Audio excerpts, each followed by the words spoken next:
పాత సామెత నేను చిన్నప్పటి నుంచి వింటా ఉన్నా.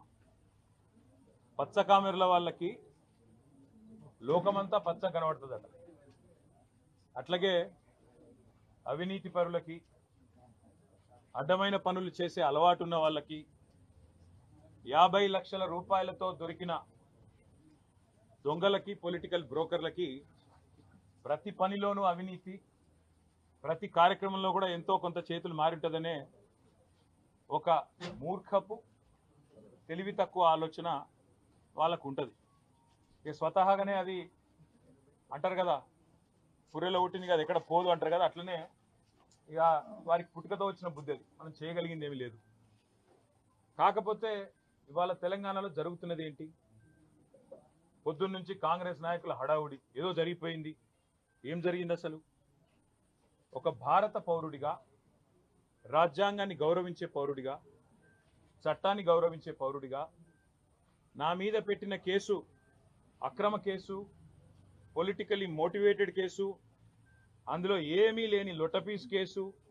కానీ ఏదో ఒకటి అయినా సరే అతికిచ్చి, ఏదో ఒకటి చేసి బట్టగాల్చి మీదేసి ఏదో జరిగింది అని చూపెట్టే ప్రయత్నంలో పెడుతున్న కక్ష సాధింపు కేసు అని తెలిసినా ఏసీబీ విచారణకు పిలిస్తే గౌరవించి నిన్న పొద్దున 10 గంటలకు నేను పోయినా. అదే మాదిరిగా మరి ఈ లొట్టపీసు కేసు ఏదైతే నా మీద పెట్టి కథలల్లి కొంత శునకానందము, పైశాచికానందం పొందుతాననుకుంటున్న చిట్టినాయుడు గారు ఎవరైతున్నారో ఆ చిట్టినాయుడు గారికి మరి తప్పకుండా నేను చెప్పాల్సిన మాట ఒకటి ఉన్నది. ఖచ్చితంగా భారత పౌరుడిగా, చట్టాన్ని, రాజ్యాంగాన్ని గౌరవించే పౌరుడిగా నువ్వు అక్రమ కేసును నీ అధికారాన్ని అడ్డం పెట్టుకున్న మీద పెడితే, ఇష్టం వచ్చినట్టు బురద చల్లితే, తప్పకుండా రాజ్యాంగపరంగా, న్యాయపరంగా నాకున్న ప్రతి హక్కును వినియోగించుకోవాల్సిన బాధ్యత నా మీద ఉంటుంది. అందుకే నేను ఏసీబీ ఆఫీస్కు పోయినా లాయర్ తీసుకుపోతా అని చెప్పినా, లాయర్తో సహా విచారణకు హాజరవుతా, మీరు ఏం అడిగితే చెప్తా అని చెప్పినా నువ్వు భయపడ్డావు, నేను భయపడలేదు. నేను అర్ధగంట 40 నిమిషాలు ఎదురు చూసినా నీ వ్యవస్థ ఎందుకో కానీ మరి నా నుంచి ప్రశ్నలు అడగడానికి వెనకకు పోయింది. అట్లాగే కోర్టుకు పోయినా, కోర్టులో, హైకోర్టులో పిటిషన్ వేసినాం. ఏమని? ఇది అక్రమ కేసు, ఎఫ్ఐఆర్ తప్పు, ఎఫ్ఐఆర్ అనవసరపు సెక్షన్లు, అక్కరలేని సెక్షన్లు ఇష్టం వచ్చినట్టు పెట్టినారని చెప్పి వాదించినాం. సరే, కోర్టు ఏ కారణం చేతనైతే, ఎందుకంటే న్యాయ వ్యవస్థ మీద మాకు సంపూర్ణమైన గౌరవం ఉంది, న్యాయమూర్తుల మీద సంపూర్ణమైన విశ్వాసం కూడా ఉంది. ఇవాళ హైకోర్టులో మాకు తీర్పు కేవలం క్వాష్ పిటిషన్ కొట్టేసినారు. దానికే కొంతమంది ఎంత సంతోషపడిపోతున్నారంటే, కాంగ్రెస్ వాళ్ళు ఏదో నాకు ఉరిశిక్ష చేసిండ్రు, లేదా నేరారోపణ అయిపోయింది, రుజువు అయిపోయింది, మొత్తం కేసే అయిపోయింది అని చెప్పి సంకలు గుద్దుకుంటా ఉన్నారు. ఆ సన్నాసులకు నేను చెప్పేది ఏంటంటే, ఇది స్టార్టింగే, ఇప్పుడేం తాగమైతే ఎట్లా? మేము ఆల్రెడీ హైకోర్టులో ఏదైతే క్వాష్ పిటిషన్ కొట్టేసిండ్రో దాని మీద సుప్రీంకోర్టుకు పోయినాం. సుప్రీంకోర్టులో మ్యాటర్ ఉన్నది. ఇప్పుడు అది ఎప్పుడు వస్తుందో వస్తుంది. అది సుప్రీంకోర్టు ఎట్లా నడుస్తుందో ఆ పద్ధతి ప్రకారం 2 రోజుల్లోనో, 3 రోజుల్లోనో, వారం రోజుల్లోనో ఎప్పుడు వస్తుందో వస్తుంది. అక్కడ కూడా న్యాయ పోరాటం చేస్తాం. అట్లాగే నిన్న మీరు ఏదైతే నా హక్కులకు భంగం వాటిల్లే విధంగా వ్యవహారం చేసినారో, నేను విచారణకు చట్టాన్ని గౌరవించే పౌరుడిగా హాజరై అక్కడ ఏ సమాధానం అడిగినా చెప్తానని పోయినప్పుడు లాయర్లతో రావద్దంటారు. నేను చెప్పిన మీరు దొంగలు, ఎందుకంటే మీరు గిట్లనే చేసింది ఇదివరకు కూడా. పాపం మా పట్నం నరేందర్ రెడ్డి ఆయన ఇయ్యని స్టేట్మెంట్ ఇచ్చినట్టు బుకాయించి వెంటనే మీడియాలో లీకులు ఇచ్చే దౌర్భాగ్యులు మీరు. నేను నమ్మను మిమ్మల్ని, మా లాయర్ బరాబర్ ఉండాలని అడిగిన. రేపు అందుకే కోర్టుకు కూడా పోతున్నా, హైకోర్టుకు కూడా. నాకు న్యాయవాదుల సమక్షంలో విచారణ జరగాలి అని కోరుతూ హైకోర్టుకు పోతున్నా. తప్పేమున్నది అందులో? న్యాయ వ్యవస్థను తప్పకుండా నాకు ఇవాళ ప్రాధేయపడి వారిని అడిగి నాకు ఈ దుర్మార్గుల నుంచి చట్టపరమైన రక్షణ కల్పించండి అని అడుగుతున్నాను. నేనేం వేరే అడుగుతలేను కదా, ఆ పని చేస్తున్నా. దానికి కూడా కాంగ్రెస్ వాళ్ళకు ఏమేమో ఆగమాగం అయిపోతున్నారు. ఇక కొంతమంది మంత్రులు అయితే వాళ్ళే న్యాయమూర్తులు అయిపోతున్నారు, వాళ్ళే శిక్షలు వేస్తున్నారు, వాళ్ళే చెప్పేస్తున్నారు నెక్స్ట్ ఏం జరగబోతుంది, ఇదేమవుతుంది, అదేమవుతుంది. వాళ్ళకి నేను చెప్తా ఉన్నా, ట్రయల్ మీడియాలో జరగదు, ట్రయల్ సెక్రటేరియట్లో జరగదు, ట్రయల్ మంత్రుల పేషీల్లో జరగదు, ట్రయల్ న్యాయస్థానాల్లోనే జరుగుతుంది. గతంలో మీరు ఇట్లాంటివి అనుభవాలు ఎదుర్కొన్నప్పుడు మీరు కూడా కోర్టుకే పోయినారు, మేము కూడా ఇప్పుడు కోర్టుకే పోతున్నాం. దానికి ఇంత గగురుపాటు, ఉలికిపాటు ఎందుకో మంత్రులకు నాకు అర్థం కావడం లేదు. మళ్ళా చెప్తా ఉన్నా, అరపైసా అవినీతి కూడా జరగలేదు, రూపాయి అవినీతి కూడా జరగలేదు. మళ్ళీ చెప్తా ఉన్నా, తెలంగాణ కోసం తెలంగాణ ఇమేజ్ను ఆకాశం అంత ఎత్తుకు తీసుకుపోవడం కోసం భారతదేశంలో మాత్రమే కాదు ప్రపంచ పటంలో హైదరాబాద్ని ఒక విశ్వనగరంగా ప్రతిష్ఠించడం కోసం తీసుకునే నిర్ణయం తప్ప ఏమీ ఆశించి కానీ మీలాగా ఏదో వెనకాల గుడుపుటాన్ని చేసుకొని చేసిన పని కానే కాదు. ఇక్కడ మొబిలిటీకి కేంద్రంగా భవిష్యత్తులో ఎలక్ట్రిక్ వాహనాలు ఏవైతే వస్తున్నాయో వాటన్నిటికీ ప్రధాన కేంద్రంగా హైదరాబాద్ను తెలంగాణను తీర్చిదిద్దాలనే ఒక ఉత్కృష్టమైన ఆలోచన చేసినాం తప్ప మీలాగా నికృష్టమైన ఆలోచనలు మాకు లేవు. మళ్ళీ చెప్తా ఉన్నాం, మీలాగా దివాలా కోరు పనులు చేయాల్సిన కర్మ మాకు లేదు. 110% మళ్ళీ చెప్తున్నా, మీరు ఏ రకంగా వచ్చినా ఏ విచారణకు రమ్మన్నా నేను వస్తాను. ఎల్లుండి 9వ తారీఖు నాడు కూడా లాయర్లతో మరి రేపు హైకోర్టు రిలీఫ్ ఇస్తే నాకు అవకాశం ఇస్తే హైకోర్టు మా వాదనను మన్నిస్తే లాయర్లను అనుమతిస్తే లాయర్లతో పోతా అటెండ్ అవుతాను. ఈడీ కూడా పిలిచింది 16వ తారీఖు నాడు, తప్పకుండా వారి దగ్గర కూడా పోతాను. వారు కూడా ఏమడిగినా సమాధానం చెప్పడానికి నేను రెడీగా ఉన్నాను. నాకు దాపరికము లేదు, నాకు దాయాల్సింది కూడా ఏం లేదు. నిజాయితీకి ధైర్యం ఎక్కువ. తప్పకుండా నేను ముమ్మాటికి ఒక తెలంగాణ బిడ్డగా, రేషం గల్ల బిడ్డగా, ఏ తప్పు చేయని అనా పైసా అవినీతి చేయని బిడ్డగా చెప్తా ఉన్నా, ఏ విచారణ అనేది ఎదుర్కోవడానికి నేను సిద్ధం. ఇందులో శశబిషలు లేవు. ఈరోజు కొంతమంది ఏదో శునకానందం పొందుతున్నారు, ఏదో జరిగిపోయింది వాళ్ళకు కూడా నేను చెప్తా ఉన్నా, ఇది కేవలం ఆరంభం మాత్రమే. ఒక మీ పిటిషన్ను మీ విచారణను కొనసాగించుకోమని చెప్పింది హైకోర్టు తప్ప హైకోర్టు ఏమి నాకు శిక్ష వేయలేదు, నేనేం నేరం చేసినా అని చెప్పలేదు, లేదా నేనేదో తప్పు చేసినట్టు అంతకంటే చెప్పలేదు, కనీసం స్కామ్ అన్న మాటను కూడా వాడలేదు. కాబట్టి నేను పాత్రికేయ మిత్రులను కూడా కోరుతా ఉన్నా, ఇదిగో పులి అంటే అదిగో తోక, దయచేసి ఆగం కాకండి. ముఖ్యమంత్రి నోట్లకెళ్ళి వచ్చేటి అన్నీ వేదవాక్కులు కావు. ఆయన చెప్పేటి ఆయన ముఖ్యమంత్రి ఆఫీస్కి వెళ్ళి వచ్చేటి అన్నీ లీకులన్నీ అవేమి భగవద్గీత సూక్తులు కావు. చాలా చాలా లీకులు ఇస్తూ ఉన్నారు. ధైర్యంగా డైరెక్ట్గా చెప్పే ధైర్యం లేదు. నేను ఇంకొక మాట అడుగుతున్నా, మాకు ప్రత్యామ్నాయం ఏముందండి? అసెంబ్లీ సమావేశాలు జరుగుతున్నాయి, మేము అడిగినాం చర్చ పెట్టు అసెంబ్లీలో అని, నువ్వు పారిపోయినావు, నీకు నన్ను ఎదుర్కొనే ధైర్యం లేదు. ఈ కేసు విషయం 4 కోట్ల ప్రజల ముందు చర్చ పెడదాం రాయనాయన అంటే రాలేదు. ఇప్పుడు కూడా అడుగుతున్నారు రేవంత్ రెడ్డి, నువ్వు మగాడివైతే నీ జూబ్లీ హిల్స్ ప్యాలెస్లో చర్చ పెట్టు, లైవ్ టీవీలు ఇట్లనే పెట్టు, నేను వస్తా, ఇవ్వలేదో ప్రజలు చూడండి, నో ప్రాబ్లం. తర్వాత నువ్వు ఏసీబీ పంపుతావా, ఈడీ పంపుతావా, ఇంకోటి పంపుతావా, దానికి కూడా హాజరవుతా, నాకేం అభ్యంతరం లేదు. కానీ నేను తప్పు చేయలేదు, అనా పైసా అవినీతి చేయలేదు. కాబట్టి ఆ ధైర్యంతోనే చెప్తున్నా, న్యాయస్థానాల్లో న్యాయ పోరాటం చేస్తా. ఒకవైపు న్యాయ పోరాటం చేస్తూనే ఈరోజు ఉదయం నుంచి మా నాయకులు పాపం చాలామంది, వందలాది మంది వివిధ నియోజకవర్గాల నుంచి ఇక్కడికి వచ్చినారు. వారందరికీ ముందుగా నా ధన్యవాదాలు. వారందరికీ నేను ఒకటే చెప్పాను, నేనేం చెప్పినా అంటే, వాళ్ళు ఏం చేసినా మీరు పట్టించుకోకండి. ఈ కేసు విషయంలో వాళ్ళ ఇంట్రెస్ట్ ఫార్ములా ఈ, మా ఇంట్రెస్ట్ ఫార్మర్. ఆయన ఇంట్రెస్ట్ ఫార్ములా, మా ఇంట్రెస్ట్ ఫార్మర్. మేము రైతు భరోసా గురించే మాట్లాడతాం. నువ్వు డైవర్షన్ కోసం ఏం చేస్తున్నావో మాకు తెలుసు. నీకు తెలిసిందే కాదు, ఒకటి డిస్ట్రాక్షను, డిసెప్షన్. ఈ మూడే తెలుసు నీకు.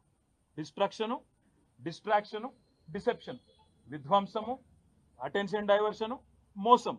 ఇది కాంగ్రెస్ నైజం. అందుకే నేను అనేది, ఇవాళ రైతులు 70 లక్షల మంది రైతులు ఎదురు చూస్తూ ఉన్నారు. మాకు ఎప్పుడు వస్తుంది రైతు భరోసా? కేసీఆర్ సార్ 12 సార్లు ఇచ్చిండు, చిట్టినాయుడు గారు ఒక్కసారి కూడా ఇవ్వలేదు, ఈసారన్నా ఇస్తాడా, మాట నిలుపుకుంటాడా సంవత్సరం తర్వాతనన్నా అని తెలంగాణ రైతులు ఇవాళ కళ్ళు కాయలు కాస్తాడు చూస్తున్నారు. వాళ్లకు న్యాయం చేయడానికి కొట్లాడమని చెప్పి మా నాయకులందరికీ చెప్పిన. నా గురించి మర్చిపోండి, న్యాయ పోరాటం నేను చేస్తా, నేను తప్పు చేయలేదు, ఆయన నన్ను చేయలేడు. ఆయన ఎన్ని రకాలుగా కక్ష సాధింపు ప్రయత్నం చేసినా ఏమీ సాధించలేడు, శోధించలేడు.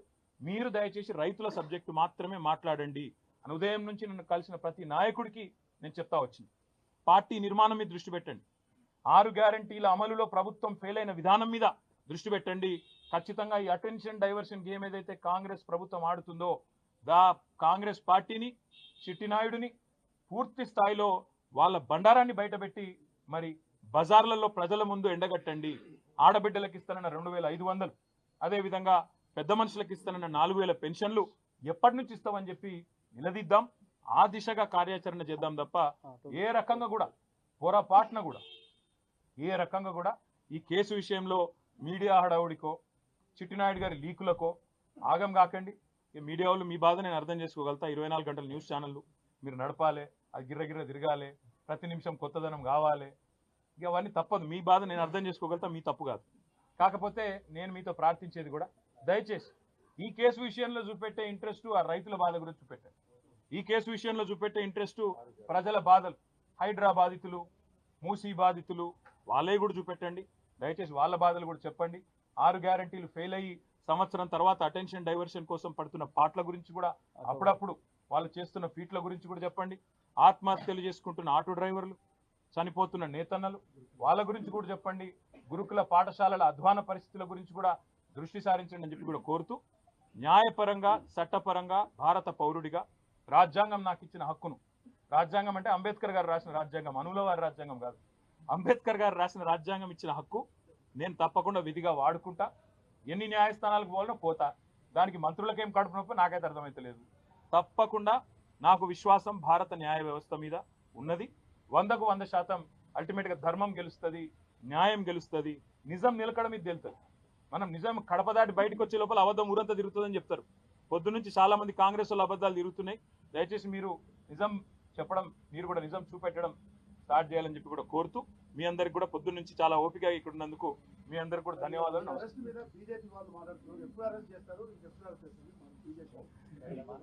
నేనేమంటున్నా అంటే అది మీరు బీజేపీ కాంగ్రెస్ వేరని మీరు అనుకుంటారేమో, నేను అనుకుంటలేను.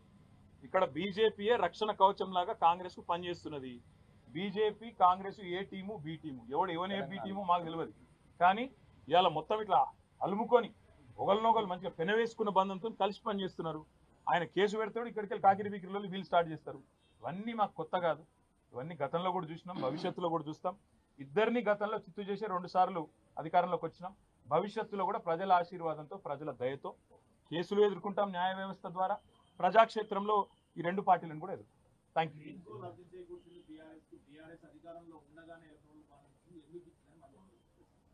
ఏ మంత్రి? బాంబులేటి గారా?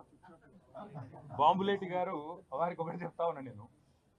ఎలక్టరల్ బాండ్స్ విషయంలో పాపం సీనన్న ఆనాడు మా పార్టీలో ఉన్నట్టున్నాడు. ఎలక్టరల్ బాండ్స్ విషయంలో పొంగులేటి శ్రీనివాసరెడ్డి గారికి నేను ఒక సూటి ప్రశ్న అడుగుతున్నా.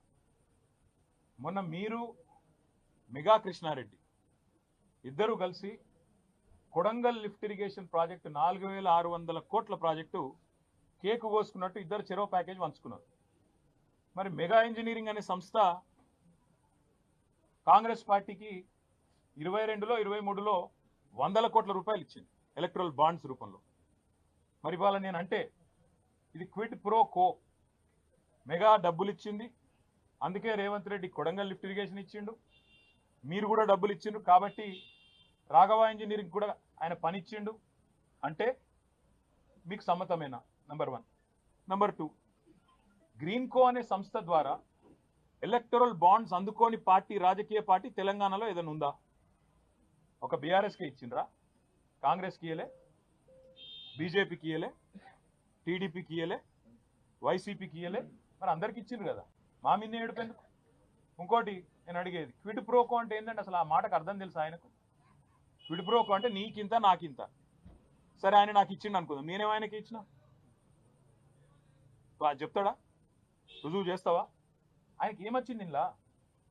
మీరు చెప్పురు నాకు, దయచేసి నాకేం అర్థమవుతుంది. క్విడ్ ప్రోకో అనే మాటకి ఏంది? నీకు ఇది నాకు అది.